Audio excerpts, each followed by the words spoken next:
We're still starting this new series of readings.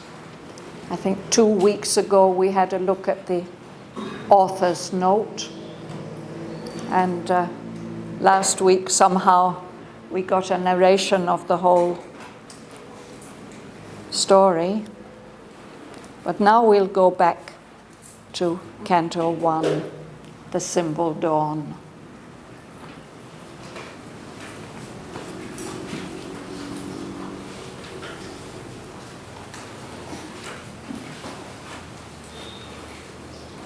We had read the first sentence, or second sentence. Perhaps we'll read it again.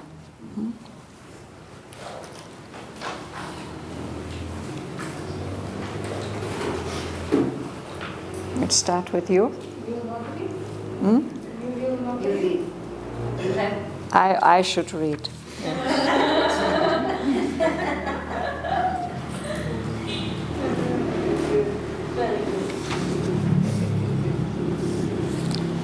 Yes, I will read.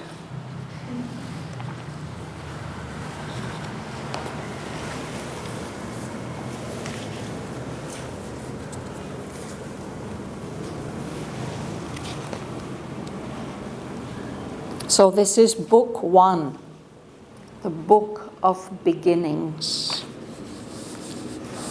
Canto 1, the symbol dawn.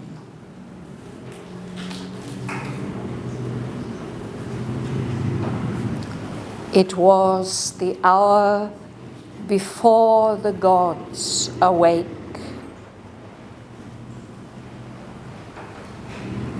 Across the path of the divine event, the huge foreboding mind of night, alone in her unlit temple of eternity, lay stretched, immobile, upon silence marge. Almost one felt opaque, impenetrable, in the somber symbol of her eyeless muse, the abysm of the unbodied infinite. A fathomless zero occupied the world. A power of fallen, boundless self, awake between the first and the last nothingness, recalling the tenebrous womb from which it came, turned from the insoluble mystery of birth and the tardy process of mortality, and longed to reach its end in vacant naught.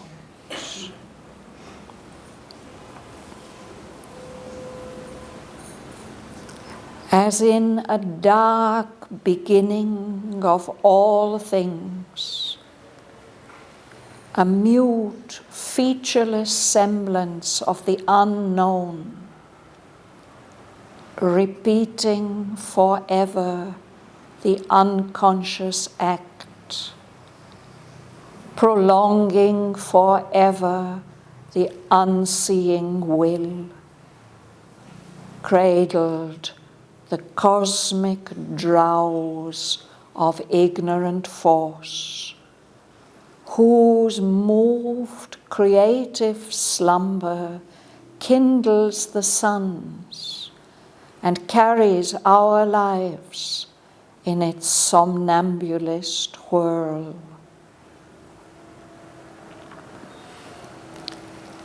Athwart the vain, enormous trance of space, its formless stupor without mind or life, a shadow spinning through a soulless void, thrown back once more into unthinking dreams.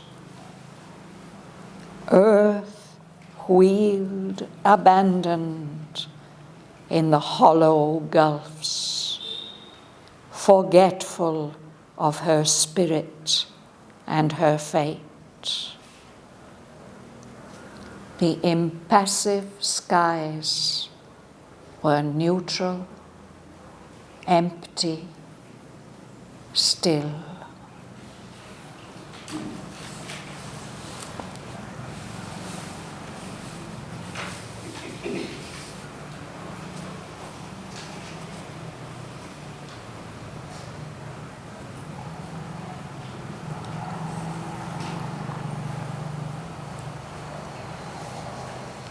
Yes, Rosa? It was the hour before the gods awake. Across the path of the divine event, the huge corridor mind of night alone, in her unlit temple of eternity, lay stretched immobile upon silence march. Thank you.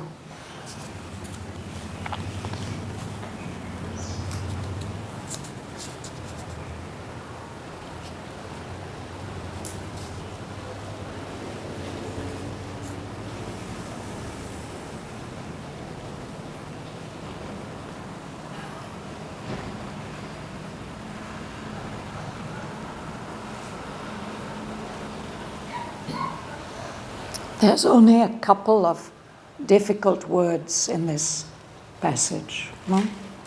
One is the word foreboding, and the other one is perhaps marge.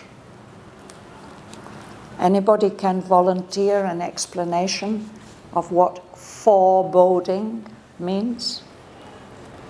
I think bonding is like bonding. No, it's boding. We have a phrase that says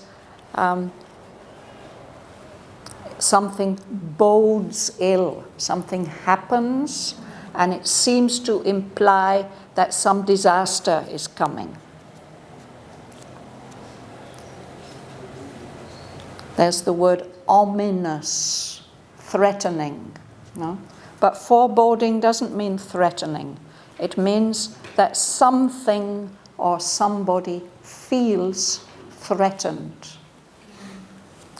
So in this case, it's the huge mind of night, of darkness, that feels threatened by this divine event that is on its way, the waking up of the gods, which is going to bring dawn and light. Foreboding, it is usually a noun. We may feel a sense of foreboding, that something bad is going to happen, or that a storm is going to come. But here, Sri Aurobindo uses it as an adjective. And I've noticed that for translators, this is one of the most difficult words in the poem. They find it difficult to find the right word to, or way to express this adjective here. It's describing the mind of night that is feeling that, oh, something dreadful is coming.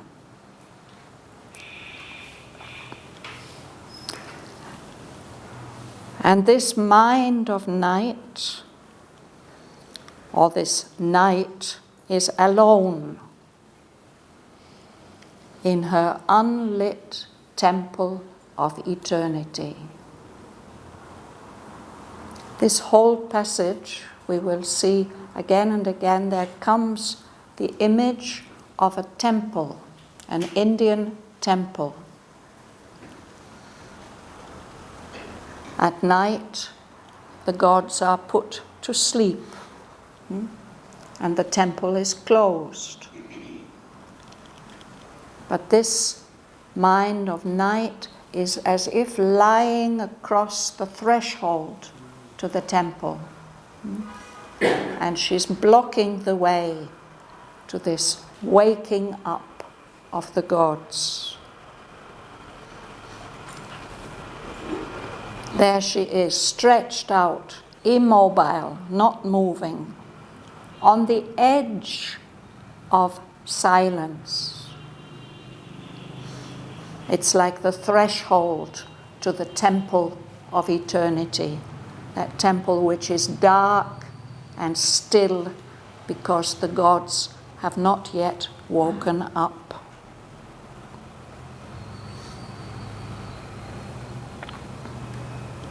So it's worth keeping in mind that this sentence, this first sentence, the very first line, tells us what time of day it is. This is the hour before dawn, the hour before the gods wake up. In India, the gods wake up at 4 o'clock in the morning. So this is the time before that waking up of the gods. And everything is dark and still, and it's as if there is this power of darkness which is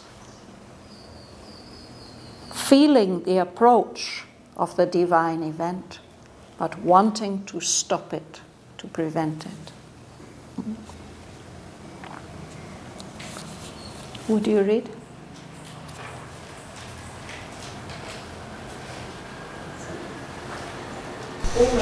Almost, Oh, yes. one felt opaque, impenetrable.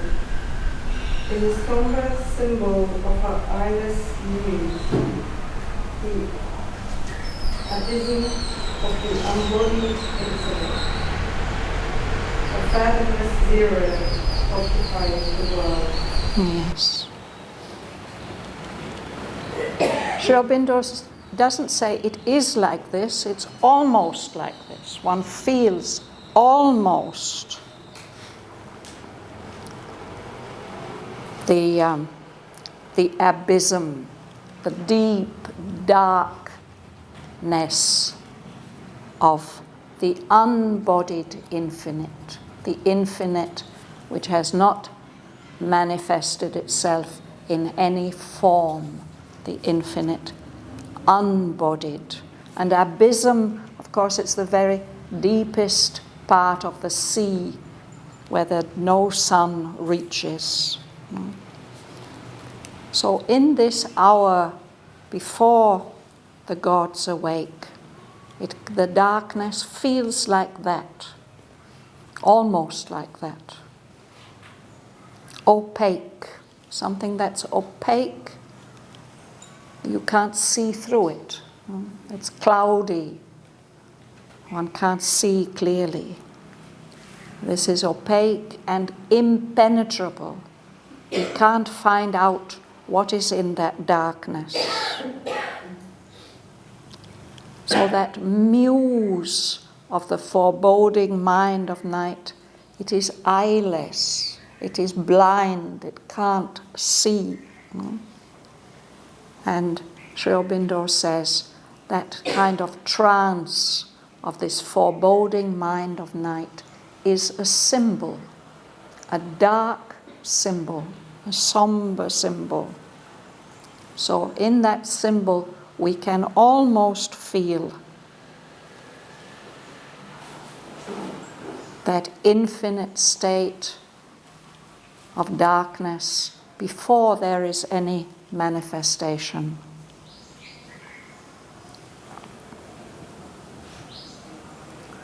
It's as if a huge nothingness is occupying the whole world. as zero, and nothingness.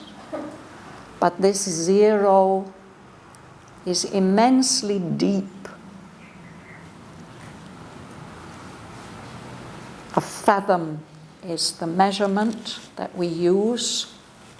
I think it's about 2 meters, or that I think it's still used by sailors to measure how deep the sea is. So if something is fathomless, it means it's so deep that it can't be measured. We can't measure how deep it is. And we use this word not only in the physical sense, but we use it in a psychological sense. If something is fathomless, we can't fathom it, we can't find out where its limits are, we can't understand it properly. So this seems to be a very, very deep, immeasurable nothingness.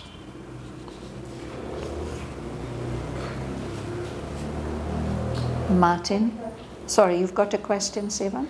No, I got it. Oh, no, I'm reading, asking you to read as I can see you. So the next one I can see is Martin. Power of fallen, boundless self, the ways between the first and the last nothingness, recalling the tenebrous womb from which it came, turned from the insoluble mystery of birth and the tardy process of mortality that longed to reach its end in vacant nought. Yes.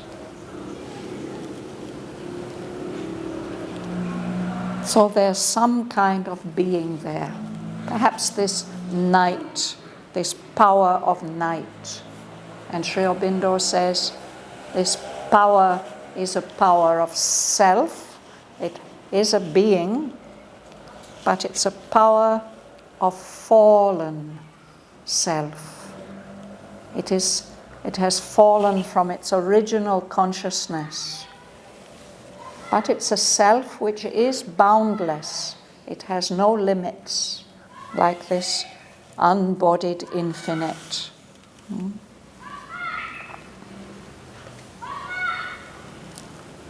This power of fallen, boundless self is already awake. Before the gods awake, it is awake. And it is awake between the first and the last nothingness. If we think of our universe, even though it's boundless, still it's not infinite. So there was a before this universe began, and there will be a time after. So that nothingness that we know nothing about before the manifestation, and the nothingness afterwards. In between, there is this power of fallen, boundless self, and it's awake. But it's remembering that nothingness from which it was born. Recalling means remembering the tenebrous womb. The womb is where the child is born from. And this is a womb of darkness, of shadows, tenebrous. It has been born from that original nothingness, and it will go back to the last nothingness. But now it is awake. But it doesn't want to be awake. It remembers that dark womb of nothingness from which it came, and it wants to go back there. It turns away from the insoluble mystery of birth. Why was it born? Why does it have to exist? It doesn't know, but it doesn't like it. The insoluble mystery of birth. And then this tardy process. Something that is tardy is something that takes too long. It's too slow. This process of being born and living and dying and maybe being born again. That is all too much effort for it. It longs to reach its end, to be extinguished, to cease to exist. It wants to go back to a state of empty nothingness, vacant naught.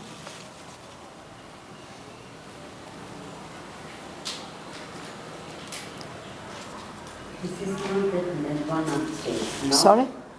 This doesn't denote the nirvana state, no.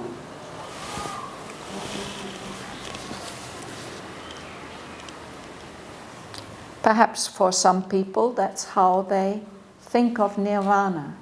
That's what they want to reach, a state of not existing anymore, of loss of identity.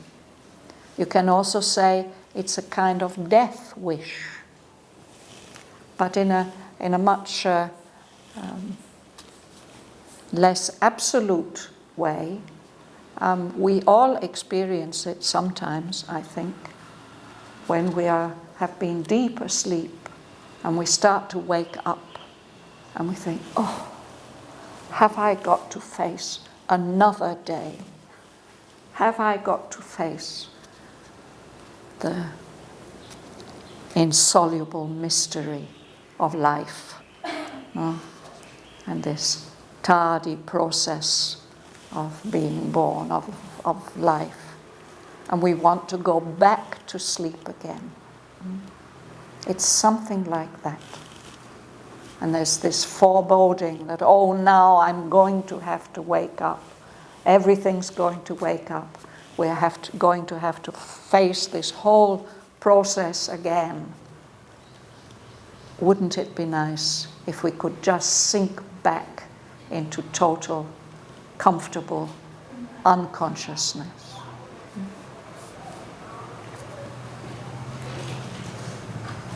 I think the psychologists, they speak about something called the death wish. It's something like that. When life is just too much, there's something in us which wants to simply not exist anymore. Or maybe, I don't know, I see it's different, I see the opposite. Maybe it's the wish to be one, without any identified, or to be one without a name, or it's Yes, not. but here it definitely says not one, Yeah, but no, not. when she speaks about nirvana. Yes, so Nirvana we're... is different and filled with the sadness that we talk Yes. about. But we don't know what people are aspiring for when they aspire for nirvana. Perhaps for some people it's like that. The extinction of all this useless, futile experience and individuality. But anyway, we shouldn't really bring nirvana in here.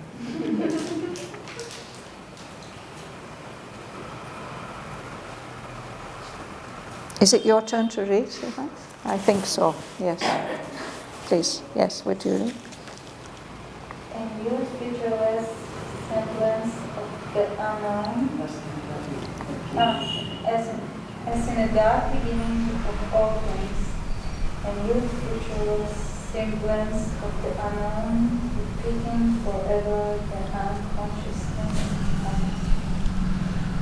prolonging forever the unseen will, reveling the cosmic worlds of ignorant force, whose moved creative slumber timeless descends and carries our lives in its somnambulist world. You know what is a somnambulist? Somebody who walks in their sleep or moves about and is active in their sleep. So we'll see how that fits in here. So Sri Aurobindo says, this time now, this hour before the dawn, it's so dark, it's so opaque and impenetrable. It's almost like the beginning of the universe, before anything happened.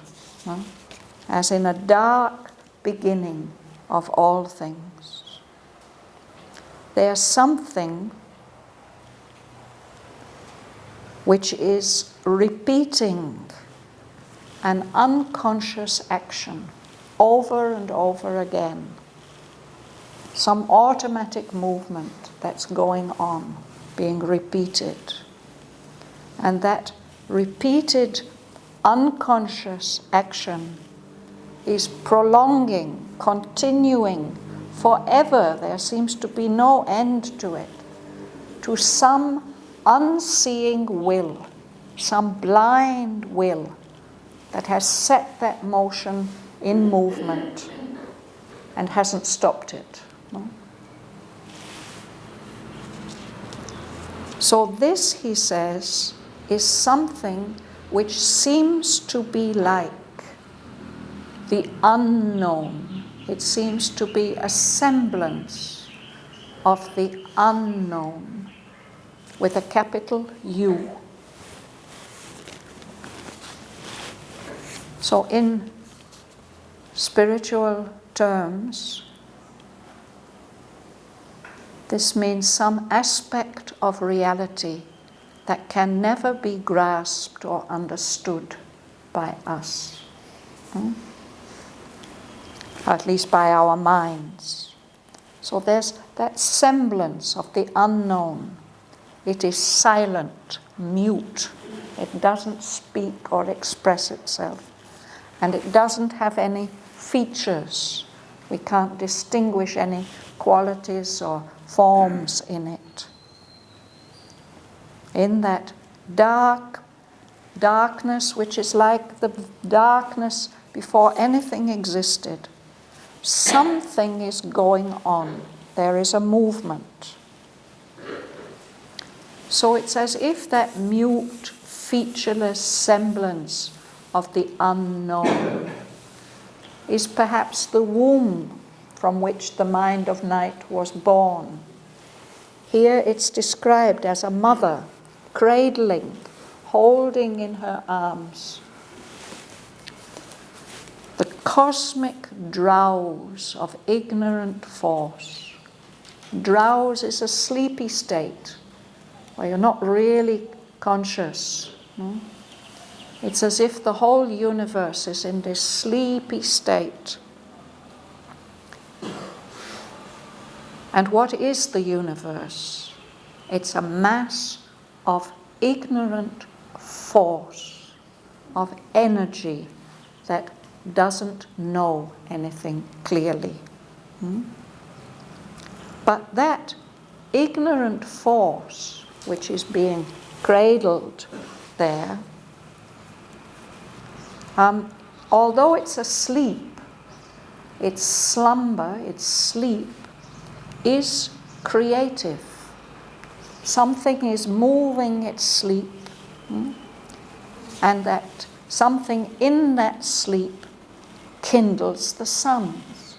It lights up all the stars in the universe. And that same ignorant force is carrying our lives. It's going round and round in its sleep, repeating forever the unseeing act, prolonging forever the unseeing will.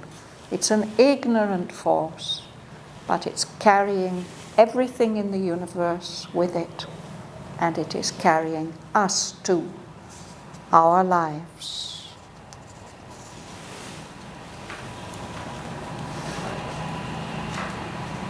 Patricia.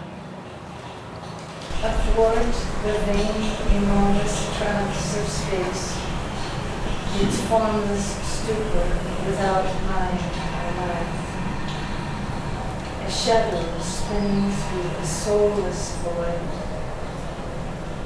thrown back once more into unthinking dreams, earth wheeled, abandoned in the hollow gulfs, forgetful of her spirit and her fate. So this is about the earth. It's as if Sri Aurobindo has taken us out into the universe somewhere, into this darkness before anything began. And now he's focusing on this little planet Earth. She's passing across, athwart means across, this vast space which seems to be in a trance-like state. It seems to be some enormous space which doesn't have any meaning or significance or purpose. It's vain, useless. Space seems to be in a state of stupor. Stupor is that kind of heavy, unconscious state you are in if you are very sick or if you've been given too many drugs and you can't wake up. Stupor.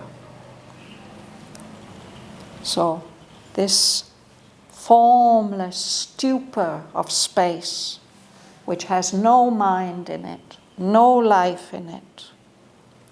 Earth is just like a shadow, a dark shadow, spinning around through this emptiness, this soulless emptiness.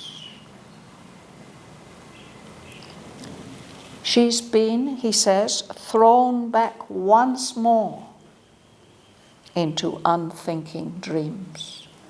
So he suggests, as we got the suggestion earlier, that this is a cyclic process. This is the cyclic process of when the gods are awake and when they're asleep. And when they're asleep, Earth too is thrown back into this state of unthinking dreams. She wheeled, she's circling, abandoned. The gods have forgotten about her. She has forgotten about herself.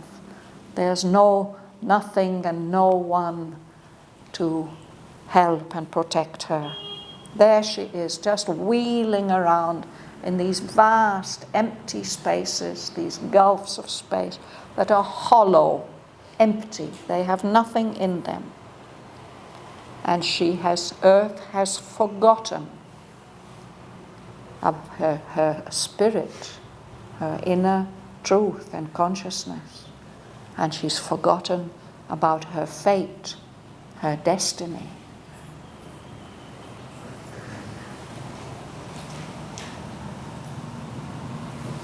Just one line, please, Subhu. The impassive sky. Sorry, let Subhu read it. The impassive skies were natural empty state. Neutral. So a neutral color is a color that's almost not a color.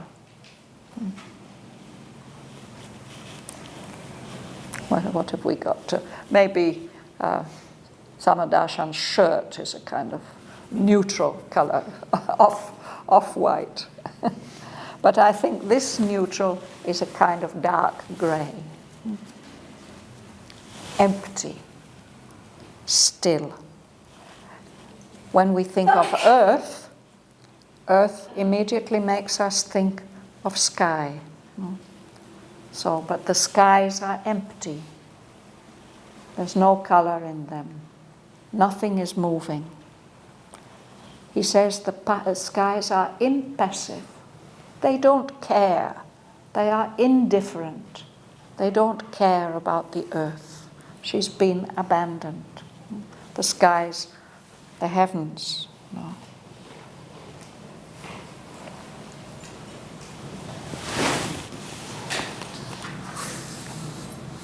Let's pause there. Anybody has anything to ask about this page that we just read?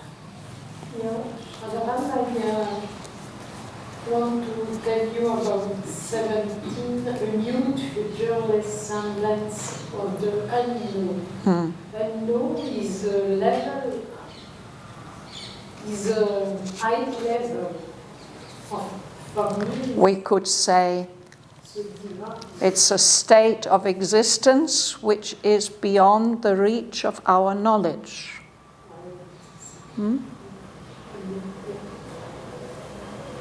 I read something about unknown. This one very early. It was happened.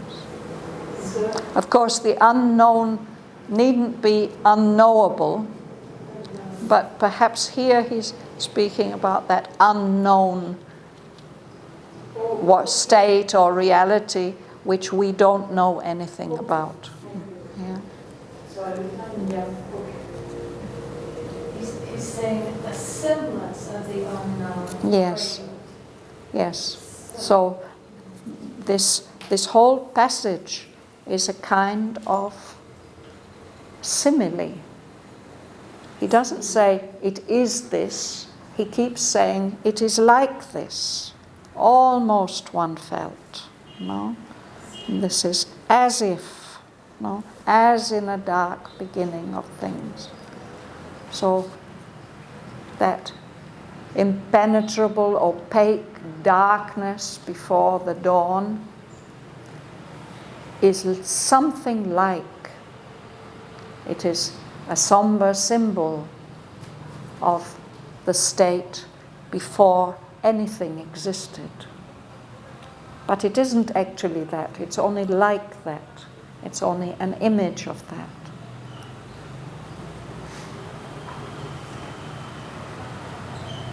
Shraddhavan, this is only my sharing. Shishya Window has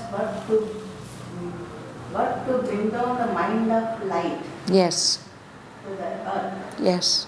This particular second line sentence, across the path of the divine event, taking it that as a divine event, the huge foreboding mind of night alone, the unlit temple of eternity. They stretch immobile upon silence. Yes, I imagine that particular. yes. And so that is foreboding. It is feeling a sense of being threatened. Oh, the mind of light is coming. Light is coming. Here, this being that I am, this is night. And now what will happen to me? I will be dissolved. No?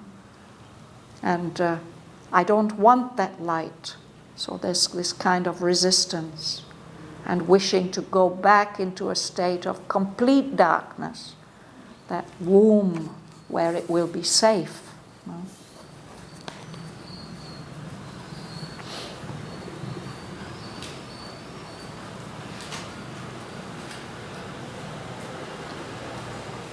So this is all one long description, the state which Sri Aurobindo starts his poem with, this darkness. So now there's a very slight movement, and I think this happens actually physically in the darkness before the dawn. Before any light comes, there's some kind of little movement of the air. People who are familiar with living outdoors and knowing about weather and times of day, they recognize that little stirring of the air which promises that the dawn is going to come. So something like that happens. Bhavana. When something in the inscrutable darkness stirs, a nameless murmur, an unthought idea, insistent, dissatisfied, without an aim, something that wished but knew not how to be, teased the inconscient to wake ignorance. There's a little movement. Something stirred in that darkness, inscrutable darkness that we can't read, we can't begin to understand or recognize it. No? It's just a little movement, a movement we can't even give a name to. It's like an unthought idea. I don't know whether you can recognize that feeling of a kind of little movement before an idea forms. Some little movement in the consciousness or in the brain. An idea is coming, but that it hasn't been thought, it hasn't been given a form or a significance. But it is insistent, it's pressing, it's insisting, it's dissatisfied, but it doesn't know what it wants. It doesn't have an aim that it's pressing for. It wants to be, it wants to exist, it wants to have a form, but it doesn't know how to do that. So that very, very beginning of something, he says, teased the inconscient to wake ignorance. Teasing is like tickling. If you, our great-grandmothers used to go out into the countryside and collect wisps of wool from the hedgerows. And then they would want to spin that wool into threads. But first they would have to sort it out. There was a teasing process of sorting it out. And that's a kind of movement like with a comb, perhaps. A comb going through hair that's very tangled. But we also use this word of children. Children tease each other. You know, they do small things deliberately to annoy their brothers and sisters or families. They want to arouse them. So I think it is in this sense, this insistent something that wants to exist, to have a form, is poking at, arousing the inconscient, the total lack or withdrawal of consciousness. And the effect of that teasing is to wake up ignorance. The thing about ignorance is that there's a kind of half knowledge. It's not inconscient. In her comments, the mother has said that this little movement, which she said preceded even form, which is before life and thought, it doesn't know how to be. She says this little movement in the darkness is like the beginning of aspiration. It doesn't know what it wants, but that it's a movement towards something. Would you read, ma'am? Would you read? So that come and let a quivering trust and gave room for unaltered but unfilled. At peace in its subconscient moonless cave, to raise its head and look for absent light. Straining closed eyes of vanished memory, like one who searches for a bygone self, and only meets the crops of his desire. Yes. A throw, it's another word for a little movement, particularly a little involuntary movement. Suddenly you move, you don't know why. So it came in the darkness, that little movement, and it stops, but it leaves behind it a little quivering trace, a small vibration that's been left by that throw.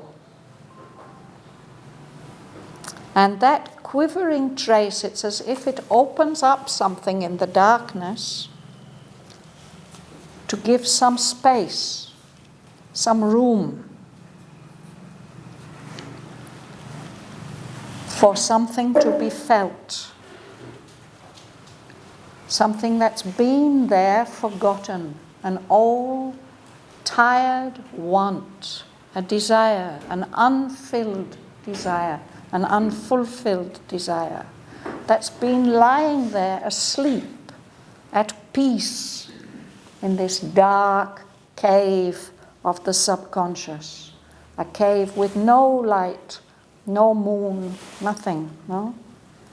But that desire, that old, tired want, lifts up its head and starts looking for light. There isn't any light there. The light is absent, but it's looking for it. And it wouldn't see it even if it were there, because its eyes are closed. What it's straining for is some memory, but it can't even remember what that memory is that it's straining for.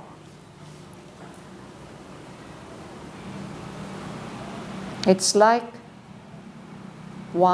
someone who starts searching for something that he has been, or someone that he has been in the past, bygone. We say, let bygones be bygones. Those things that have happened, let us forget about them. Something that is bygone, it has gone by. So this is like somebody searching for a bygone self, and he doesn't find that bygone self. He only finds a kind of corpse, a dead body of it, of what he wants, his desire.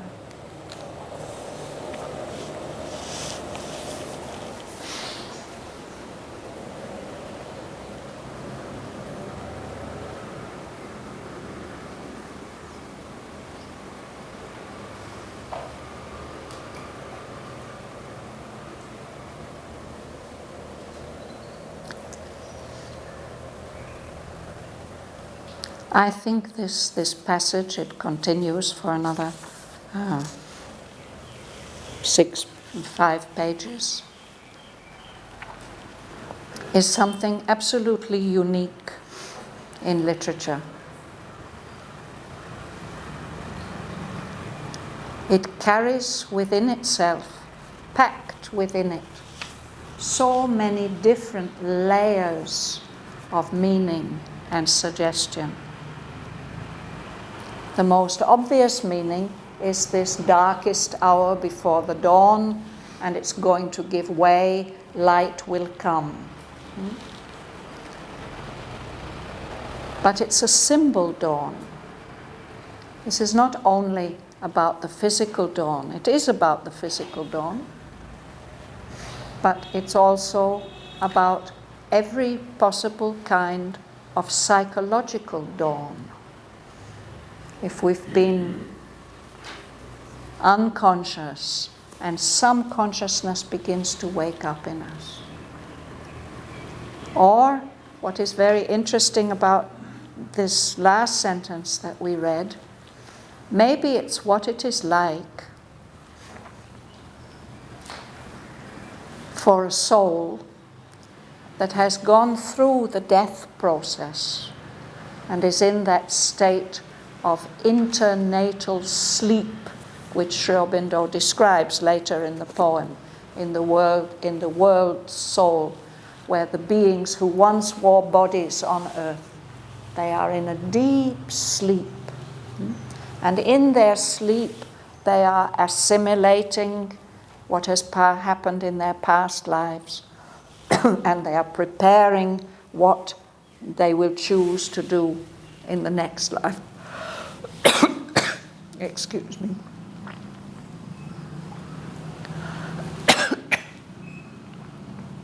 It's maybe like a soul waking up.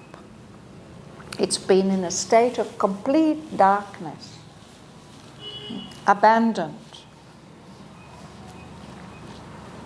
But now something has happened and it begins to want to wake up.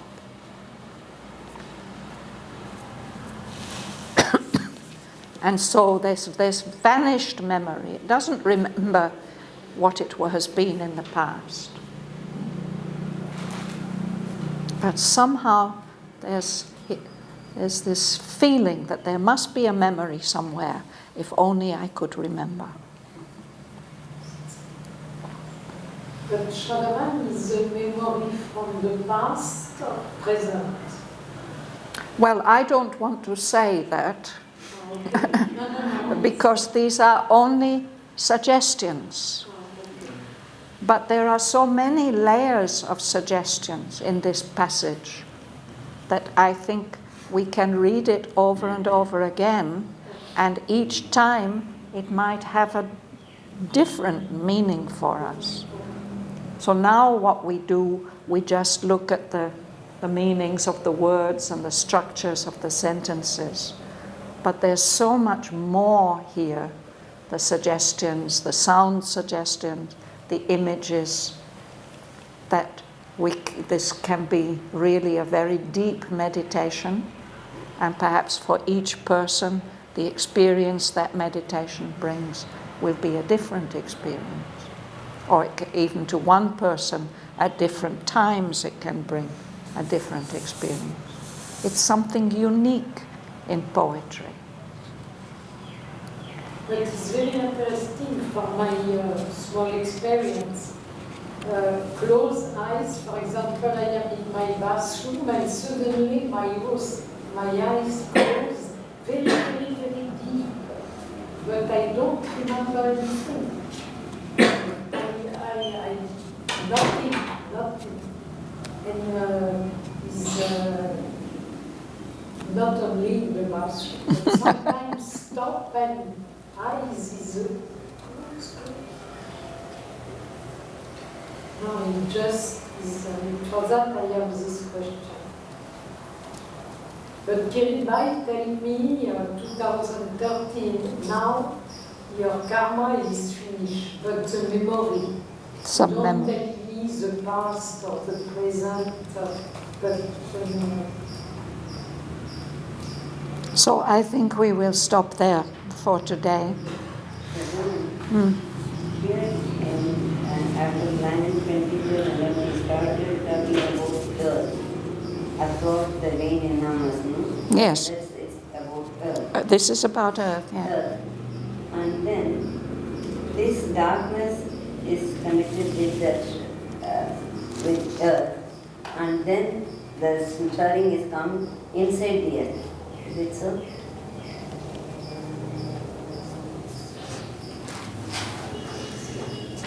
You see, if we really think literally, the earth is never completely dark like this.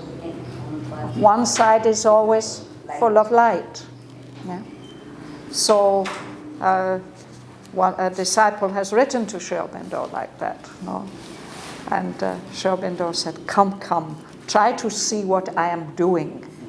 I'm talking about a psychological state which is very real to a person who is in it. A person who is in this state of deep darkness is not thinking that, oh, the sun is shining somewhere else. No?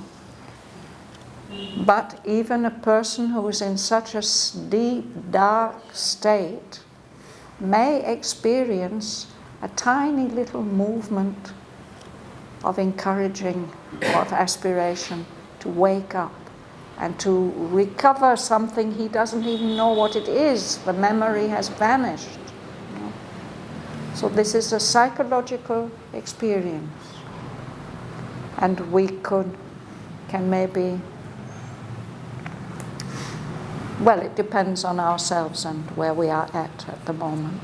One question is why the earth is being brought there, because he was talking about well, first it was like the whole universe is in darkness. He's bringing us to earth because he's going to tell us about the dawn coming to the earth. And this is going to be the dawn of the day when Shraddhavan must die. So it's also like we could imagine a kind of film, no? That we're out in outer space in total blackness, and then he zooms us in and we see the shadow spinning in the void that is the space around the earth. No? And perhaps on the earth, in the darkness of the earth, there's an individual consciousness that's in that complete darkness and which can begin to wake up. Somewhere else it is told, Bhavan, no? Only in earth the possibility of this psychic being and waking up is possible, in no other world. Yeah, and this is a poem about the earth. The whole poem is about the earth, really. Yes. Yes, Alice. If we are alert enough and awake enough, in that semblance moment, instant, that little hint, some feeling of hope, tiny little bit of hope comes in. We're not exactly what's causing this, but we like it. Yeah. Well, we may like it or we may resist it. That's true. Yes. So he's going to, in the next pages, he's going to examine these different sides of this experience. Yeah. But I think now we should just read this first passage together.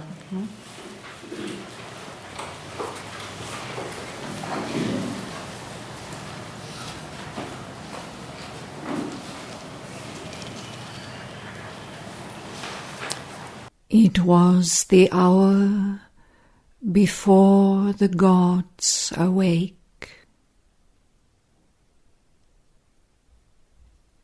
Across the path of the divine event, the huge foreboding mind of night, alone in her unlit temple of eternity, lay stretched, immobile, upon silence marge. Almost one felt, opaque, impenetrable, in the sombre symbol of her eyeless muse, the abysm of the unbodied infinite. A fathomless zero occupied the world.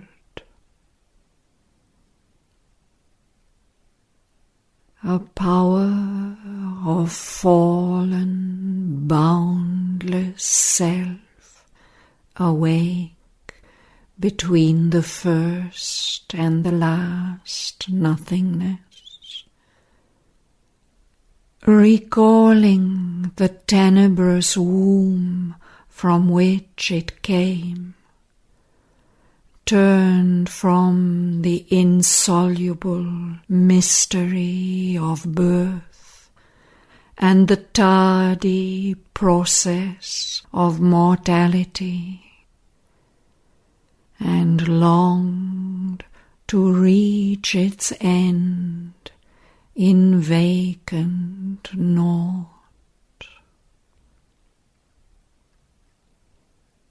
As in a dark beginning of all things, a mute, featureless semblance of the unknown,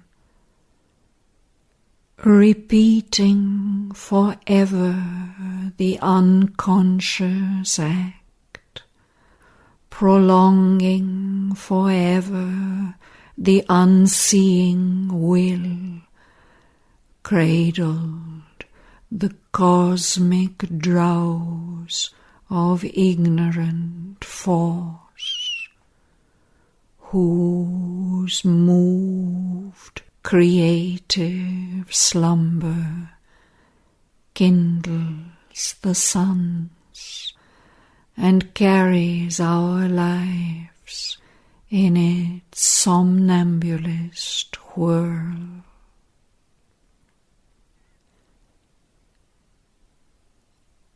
Athwart the vain, enormous trance of space, its formless stupor, without mind or life, a shadow spinning through a soulless void, thrown back once more into unthinking dreams. Earth wheeled, abandoned in the hollow gulfs, forgetful of her spirit and her fate.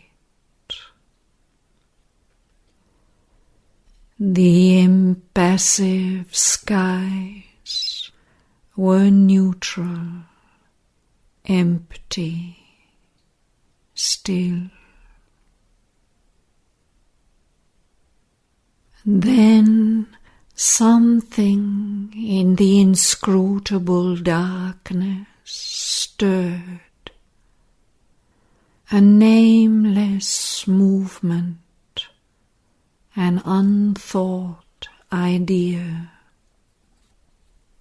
insistent, dissatisfied, without an aim, something that wished but knew not how to be, teased the inconscient to wake ignorance.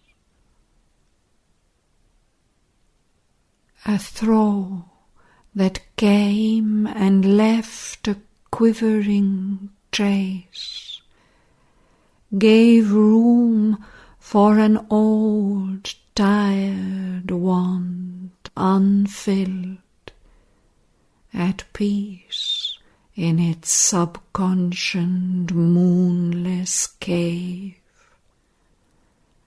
to raise its head and look for absent light,